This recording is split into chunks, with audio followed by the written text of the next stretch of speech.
Shit यार, पिछले पूरे साल तक मैं यही सोचते हुए आया कि इस साल मेरी सैलरी बढ़ेगी तो मैं कुछ सेविंग्स करना शुरू करूंगा।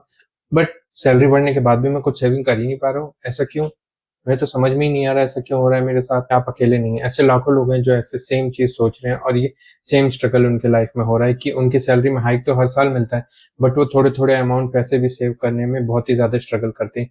तो ऐसा क्या है जो हमें इतना स्ट्रगल करना पड़ता है? हर कोई लगा पड़ा है मेहनत करने में, दबा के मेहनत कर रहे हैं, 6 से 8 घंटे काम करते हैं। उसके बाद हाथ में क्या बचता है? कुछ भी नहीं। हम फाइनेंशियली फ्री हो ही नहीं पा रहे। ऐसा क्यों हो रहा है? इसके बहुत सारे कारण हैं।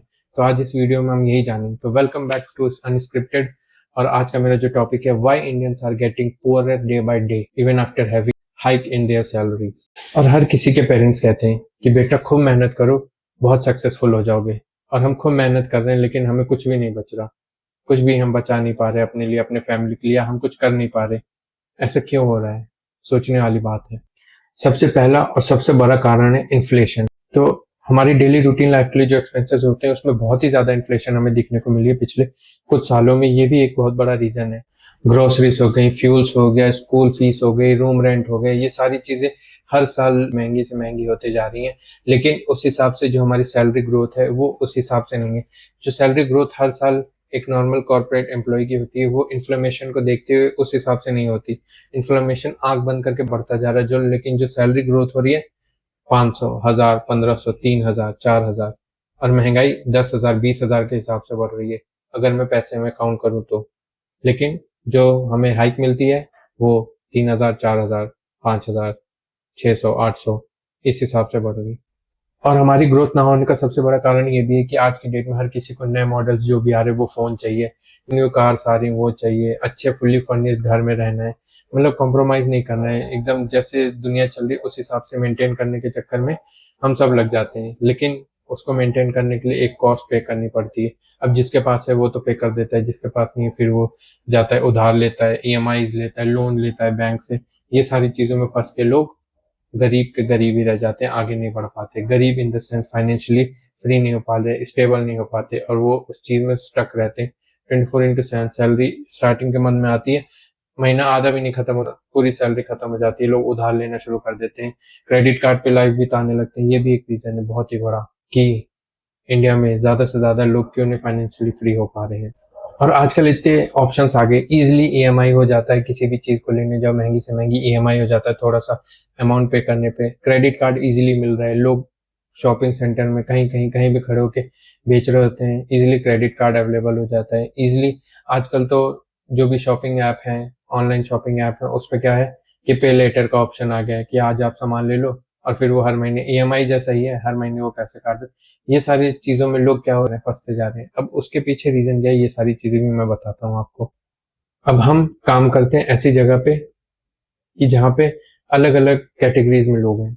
कुछ हैं जो अच्छे खासे पैसे वाले हैं, उसी सेम जगह पे हम भी काम कर रहे हैं, हमारे पास उतने पैसे ही नहीं, हम टोटली डिपेंडेंट सैलरी पे, हमारे पास ना बैकअप है, ना कुछ है, ना कुछ भी। लेकिन जब हम देखते हैं कि उनके पास आईफोन है तो हमारे भी मन में होता है कि हम भी आईफोन रखें। जब हम देखते हैं कि वो अपने बच्चों को अच्छे स्कूल में पढ़ा रहे हैं तो हम भी बहुत ही अच्छे स्कूल में पढ़ाएं। बट ये बात तो सही भी, अच्छे स्कूल में पढ़ानी चाहिए, क्योंकि इंडिया की जो गवर्नमेंट स्कूल से उनकी क्या हालत है वो तो सबको पता ही है। तो ये सारी चीजें हो गई। वो कार से आते हैं तो फिर हम भी कुछ टाइम में सोचते हैं जल्दी से हमें भी कार लेना है, बाइक लेना है, हमारे पास अपना खुद का कार बाइक होना चाहिए।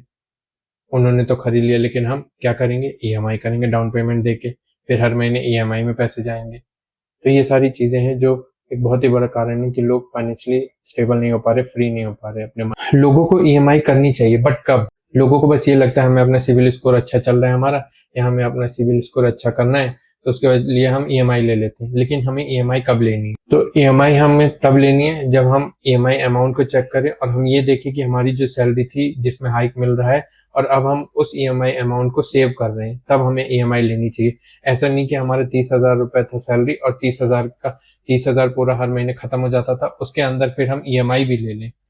तो ईएमआई जब हम ले लेंगे तो हमारे मंथली जो एक्सपेंसेस थे 30,000 के थे, अब उसमें से आप मान लो 7,000, 8,000 ईएमआई में कट जाएंगे, तो अब हमारे पास 7,000, 8,000 माइनस होने लगेंगे हर महीने।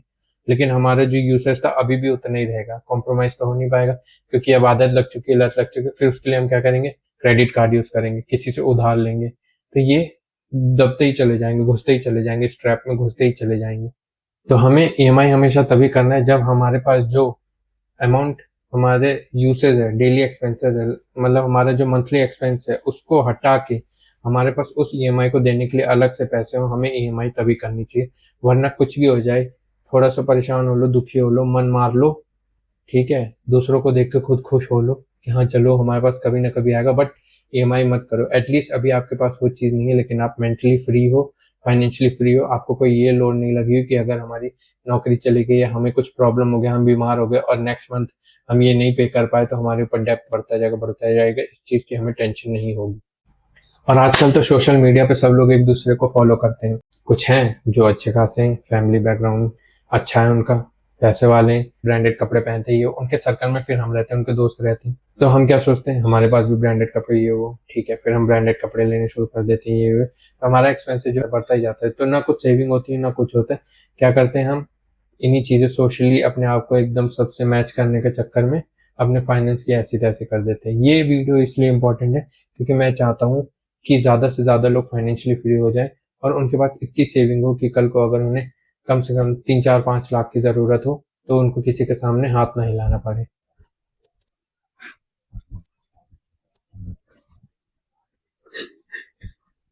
Shit, man. मैंने इतना सीरियस टॉपिक था, कॉमेडी कहाँ से आ गई इसमें। मैं कह रहा हूँ कि लोगों को दूसरे के सामने अपना हाथ ना हिलाना पड़े, जबकि बोलना था हाथ फैलाना ना पड़े, तो मैंने बोल दिया हाथ हिलाना ना पड़े। सॉरी, सॉरी, हाथ हिलाना ना पड़े नहीं, सॉरी, हाथ फैलाना ना पड़े, मैं ये चाहता हूँ। तो सबसे पहले, ठीक है, आप अभी सेविंग नहीं कर पा रहे, बस आप ये कोशिश करो कि जितनी आपकी सैलरी है ना उतने में आपका पूरा एक्सपेंस निकल जा रहा, आपको किसी से एक्स्ट्रा उधार नहीं लेना पड़ रहा, कहीं हाथ पैर नहीं मारना पड़ रहा। जो वो सैलरी है ना उसमें आपका गुजारा आराम से हो जा रहा है, आपको किसी और से लेने की जरूरत नहीं। सबसे पहला पॉइंट आपको ये देखना है। सेकंड पॉइंट, अब आपको ईयरली हाइक मिलता है, तो जैसे आपको हाइक मिलता है तो ऐसा नहीं है कि आपको अपने एक्सपेंसेस बढ़ा लेने हैं। कभी कभी इंपॉर्टेंट होता है, जरूरी हो जाता है कि कुछ हमें लेना ही लेना है या कुछ हमें करना ही करना है जिसमें, तो वो ठीक है, वो अवॉइड कर सकते हैं। बट नॉर्मली जो आपका चलता आ रहा था ना आपको उतना ही रखना है। एटलीस्ट 2 से 3 साल का हाइक आपको ऐसे रखना है कि आपका खर्चा तो उतना ही है लेकिन जो हाइक है वो पूरा पूरा सेव हो रहा है। और ये वीडियो सबसे ज्यादा इंपॉर्टेंट उन लोगों के लिए जो अभी नया नया जॉब करना स्टार्ट किए हैं, ठीक है, जो अभी तक कर रहे हैं उनको तो कुछ और भी ऐड करना पड़ेगा, थोड़ी और ज्यादा मेहनत करनी पड़ेगी, बट ये उनके लिए बहुत ज्यादा इंपॉर्टेंट वीडियो है जो अभी जस्ट काम करना शुरू किए हैं। अब ये हो गया, अब आप एटलीस्ट 2 साल 3 साल का हाइक अपना बनाने लगे कि हाँ हमारी जो खर्चे थे वो उतने के उतने बढ़े नहीं, बढ़े हैं बट बहुत ज्यादा नहीं बढ़े, क्योंकि महंगाई हर साल बढ़ती है तो थोड़ा बहुत तो खर्चा बढ़ेगा ही। तो बढ़ा है बट हाँ हमारे पास सेव हो रहा। अब जो वो मनी सेव हो रही है ना उसमें आपको कुछ नहीं करना है, ठीक है, ये मैं हर किसी के लिए बता रहा हूँ। आप बहुत सारी वीडियोस देख लोगे जो दिखा देंगे कि इतने दिन में पैसे इतने से उतने हो जाएंगे, ये हो जाएगा वो हो जाएगा, नहीं।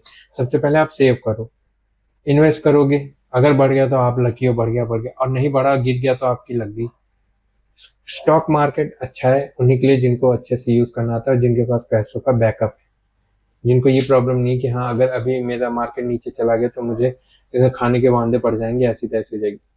तो स्टॉक मार्केट में तभी खेलना है, चाहे आप इंट्राडे खेलो लॉन्ग टर्म खेलो, जैसे भी खेलना है तभी खेलो जब हाँ आप एकदम कॉन्फिडेंस हो और आपके पास उतने पैसे का बैकअप है, आपको कोई टेंशन नहीं है, तब आप स्टॉक मार्केट ये सारी चीजों में रिस्क लो। वरना सबसे बेस्ट है SIP, सिस्टमिक इन्वेस्टमेंट प्रोग्राम।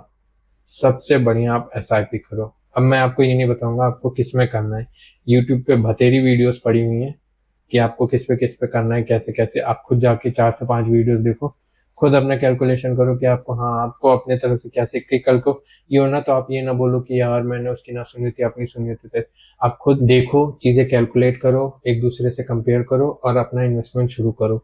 और SIP ऐसे नहीं करनी कि कोई एक चीज उठा लिया उसमें कर दिया।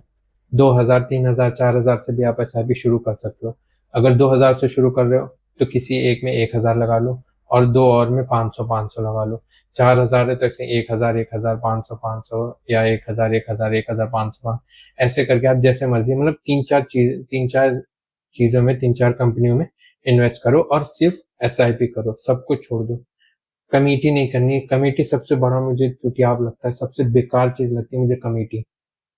हमेशा बंदा लॉस में ही रहता है या कुछ ना कुछ गड़बड़ होती है। कोई एक बंदा पैसे उठा ले बस, पैसे जमा करते रहो, ना उसमें कुछ प्रॉफिट होना ना कुछ होना, बस ये जिसे जब पैसे चाहिए तब मिल गए। और कितनी बार तो होता है घपला हो जाता है, ये हो जाता है। अभी एक न्यूज आ रही थी, एक अम्मा ने कितने पूरी पूरी कॉलोनी पूरी पूरी सोसाइटी के पैसे लेके भाग गई। तो ऐसा ना करो, किसी को अपने पैसे किसी भी ट्रस्ट पे ना दो। आज का डेट ऐसा नहीं है, आज का ये समय ऐसा नहीं है कि आप किसी पे ट्रस्ट कर सकते हो आंख बंद करके। तो कमेटी शमेटी ये सब छोड़ो, चुपचाप से एसआईपी स्टार्ट करो। और जब आप एसआईपी स्टार्ट कर दोगे ना, तो उसके ऊपर फोकस नहीं करना है। नीचे जा रहा ऊपर जा रहा कोई मतलब नहीं रखना है आपको। एसआईपी आपको कंटिन्यू रखना है। कभी वो रेड हो रहा कभी वो ग्रीन हो रहा, ग्रीन हो रहा तो खुश नहीं होना है, रेड हो रहा तो दुखी नहीं होना है। क्योंकि ये आपका लंबे समय तक का इन्वेस्टमेंट है। ये आपकी एक सेविंग्स है जो आपको इंडिपेंडेंट करेगी फ्यूचर में। तो आपको ये सब नहीं देखना है। जब आप रेड देखो तो और ज्यादा खुश हो जाओ, क्योंकि आप नेक्स्ट जो आपका एसआईपी कट होगा, ऑटो पेमेंट जो भी आप करोगे ऑटो पेमेंट ही होता है। नेक्स्ट जो आपका एसआईपी कट होगा उसमें क्या है, जो भी उस कंपनी जिसमें आपने इन्वेस्ट किया उसके ज्यादा से ज्यादा शेयर्स खरीदेगी, तो इन फ्यूचर वो आपको ज्यादा हेल्प करेगा, आपको ज्यादा प्रॉफिट देगा, की बजाय आप पहले ही मन से ये सोचो कि मेरा हमेशा ग्रीन ही रहे। अब आते हैं क्रेडिट कार्ड पे। ठीक है, क्रेडिट कार्ड का भी रूल सेम है। अगर आपके एक्सपेंसेस से एक्स्ट्रा आपके पास पैसे सेव नहीं हो रहे और आपको किसी और से उधार ये सब लेने की जरूरत पड़ रही, तो आप क्रेडिट कार्ड मत लो। क्यों? क्योंकि आप जैसे दूसरे लोगों से उधार लोगे तो आप क्या करोगे, आप उधार नहीं लोगे, आप अपने क्रेडिट कार्ड से पैसे जमा कर लोगे या उसको उतने अमाउंट को यूज कर लोगे। बट जब नेक्स्ट टाइम देने की बारी आएगी तो और आप और नीचे हो जाओगे, फिर करते करते और नीचे। और एक टाइम ऐसा आएगा पूरा का पूरा क्रेडिट कार्ड पे डिपेंड हो जाओगे। फिर हो सकता है अपनी सैलरी या जो नेक्स्ट मंथ आप क्रेडिट कार्ड में पे कर सकते थे उससे ज्यादा का आप खर्चा कर दो। तो क्रेडिट कार्ड भी एक बहुत ही बड़ा ट्रैप है, बट इसको यूज करना जिसे आ गया उसके लिए एक बहुत ही अच्छी चीज है। तो अब बात करते हैं क्रेडिट कार्ड पे। सबसे पहले क्रेडिट कार्ड बहुत तरीके के आते हैं। कुछ आते हैं जिनका आपको मंथली या ईयरली कुछ कुछ उनका मतलब मेंटेनेंस का पैसा देना होता है। वो फीस होती है उनकी, मेंटेनेंस फीस 400 500 से 800 900 तक होती है। जितना एक्सपेंसिव वाला आप क्रेडिट कार्ड लोगे उतना उनका मेंटेनेंस फीस होता है।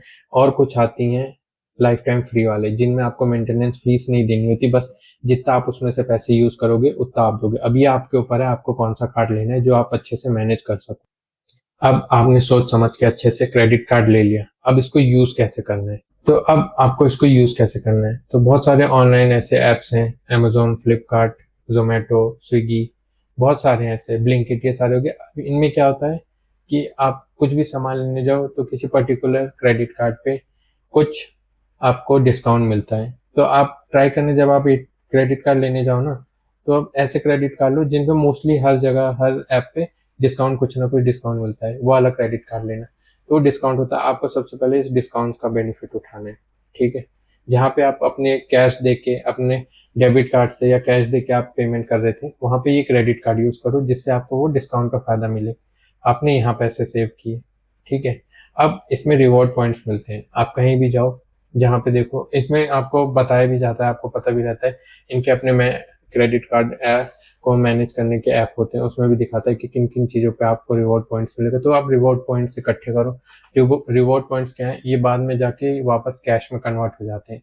मतलब होता है 200 300 के 5 रुपए 10 रुपए ऐसे करके। तो जितना ज़्यादा से ज़्यादा आप उसको यूज़ करोगे, लाइक अपने जो नॉर्मल डेली खर्चे हैं उसी के हिसाब से, ताकि आप नेक्स्ट मंथ उसको पे कर सको। ऐसा नहीं कि आप रिवॉर्ड बनाने के चक्कर में धड़ाधड़ क्रेडिट कार्ड करते चले गए। तो वो करो और क्रेडिट कार्ड पॉइंट बनाओ, रिवॉर्ड पॉइंट्स लो, बहुत सारी जो इस पे डिस्काउंट मिलते हैं वो डिस्काउंट लो। ठीक है, अब हमें यूज कितना करना है क्रेडिट कार्ड से, इतना ज्यादा नहीं करना है कि हमें नेक्स्ट मंथ परेशानी हो जाए।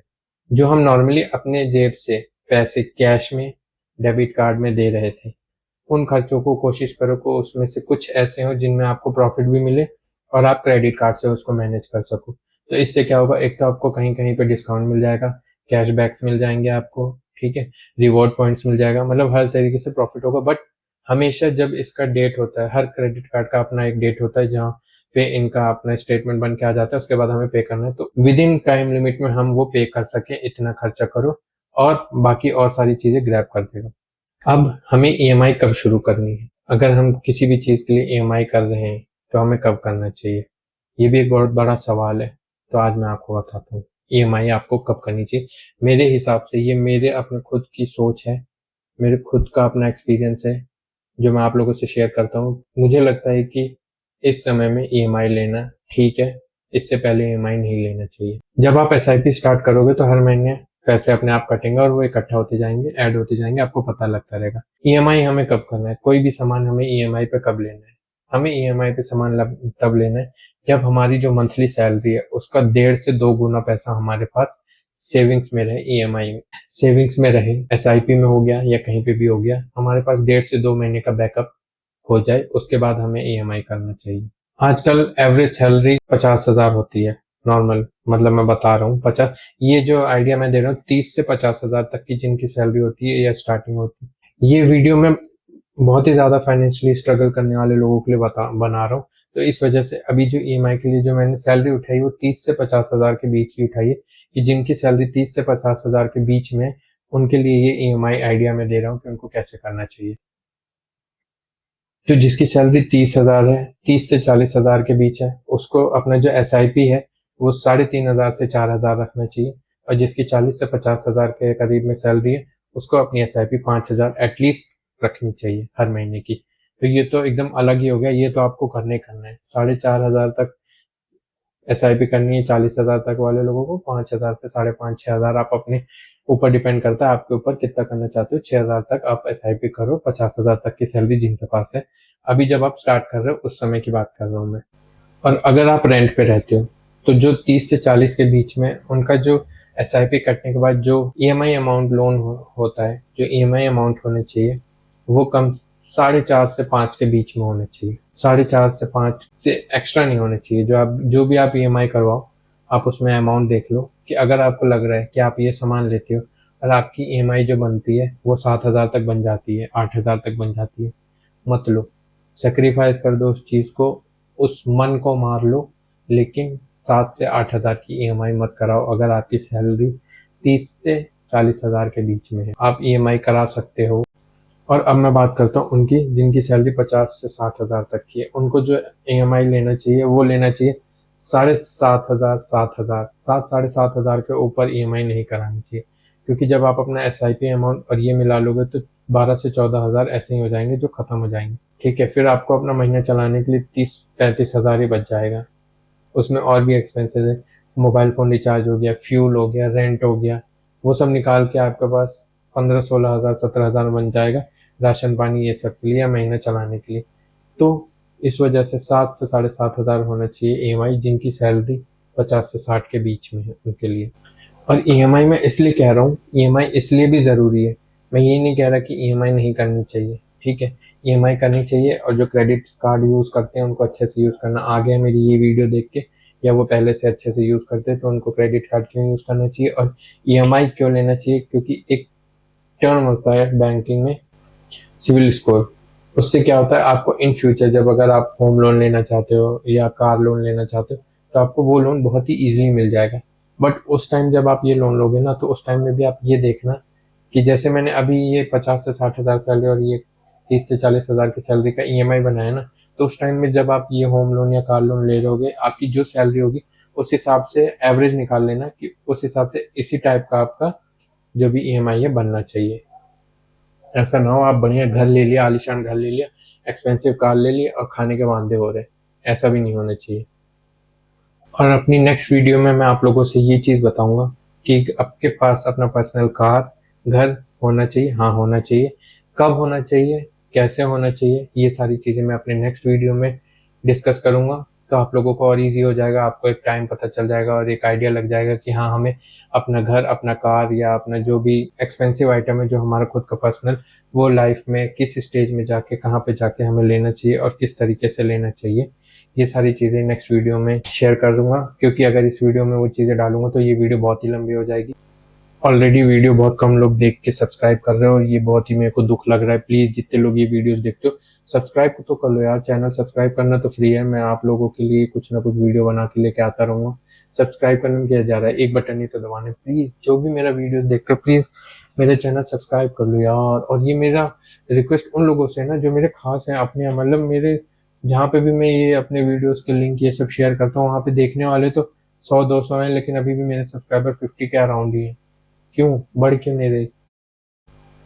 तो प्लीज़ यार, अगर आप इस चैनल पे नए हो, और अगर नए नहीं पुराने हो और मेरा चैनल अभी तक सब्सक्राइब नहीं किया है, तो नए पुराने दोनों प्लीज़ मेरे चैनल सब्सक्राइब कर लो, मेरे वीडियोस पे लाइक करो और कमेंट करो, अपने थॉट्स दो, अपनी चीज़ें बताओ। अगर इस पूरे वीडियोस में मैं कहीं पे भी गलत रहा या मेरी कुछ चीज़ें आपको पसंद आई तो वो कमेंट करके बताओ। जब तक आप कमेंट नहीं करोगे मेरे को पता नहीं चलेगा आपको क्या चाहिए, क्या आप जानना चाहते हो, मेरे से क्या जानना चाहते हो, या मैं क्या चीज़ लेके आऊँ, क्या टॉपिक लेके आऊँ, मुझे पता ही नहीं चलेगा। तो आप कमेंट करो, मेरी वीडियोस लाइक करो और शेयर करो अपने दोस्तों के साथ, अपने फैमिली के साथ। मिलता हूँ अगले वीडियो में, तब तक के लिए।